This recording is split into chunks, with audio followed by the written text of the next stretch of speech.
उस दिन काफ़ी रात हो चुकी थी। मुझे घर आते आते रात के करीब 1 बज गए थे। घर जाकर घर वालों को परेशान करने से अच्छा है कि बाहर ही किसी रेस्टोरेंट में खाना खा लिया जाए। यही सोचकर मैंने बाहर ही खाना खा लिया था। जब मैं घर पहुंचा तब सभी लोग छत पर जा चुके थे सोने के लिए।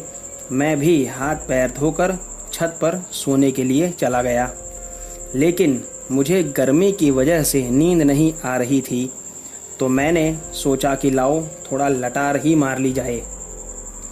मैंने कानों में ईयरफोन लगाया और गाने सुनते सुनते काफ़ी आगे निकल गया। अचानक मेरी नज़र एक औरत पर गई जिसने साधारण से कपड़े पहने थे, लेकिन वह साधारण लग नहीं रही थी। वह औरत मेरे पीछे से आगे निकली थी और वो भी काफ़ी स्पीड में। मैंने देखा कि उसकी चलने की स्पीड मुझसे काफ़ी ज़्यादा थी। मैंने कुछ देर तक उससे पेस मिलाने का सोचा, लेकिन मैं हार गया क्योंकि वो काफ़ी ज़्यादा तेज़ थी। उतने में सामने से कुछ मनचले कार से बाहर निकले और जैसे वे सामने से कार रोककर लड़खड़ाते हुए उस औरत के पास जा रहे थे, मुझे डर लगा कि कहीं ये लोग उसके साथ कुछ गलत ना कर दें।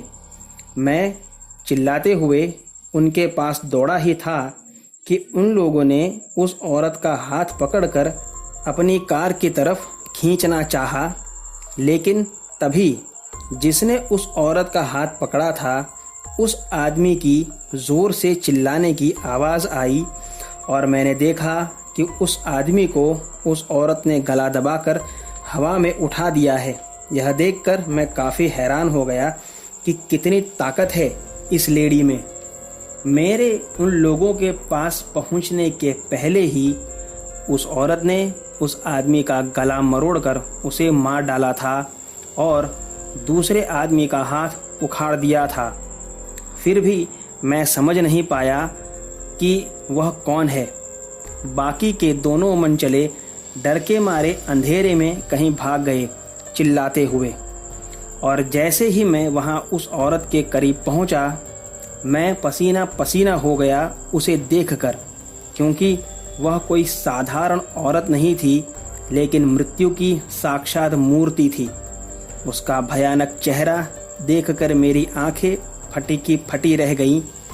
वह मेरे करीब आई और उसकी सांस मैं अपने चेहरे पर महसूस कर पा रहा था।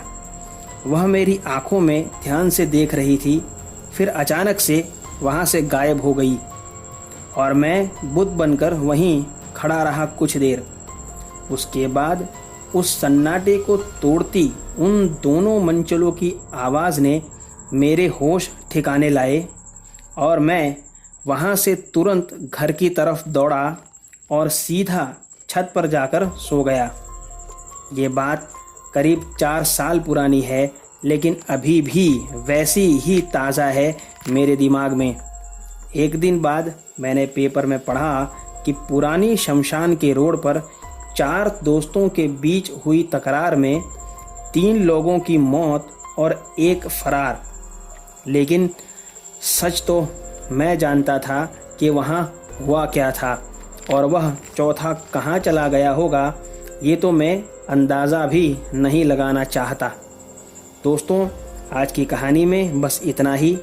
अगर आपको आज की कहानी पसंद आई हो तो चैनल को सब्सक्राइब करें, और अगर आपके पास भी ऐसी कोई कहानी है तो मेरे साथ मेरे ईमेल पर या मेरे फेसबुक पेज पर शेयर करें। दोनों का लिंक डिस्क्रिप्शन बॉक्स में दिया है। तो मिलते हैं अगली कहानी में। तब तक stay home, stay safe. Thank you.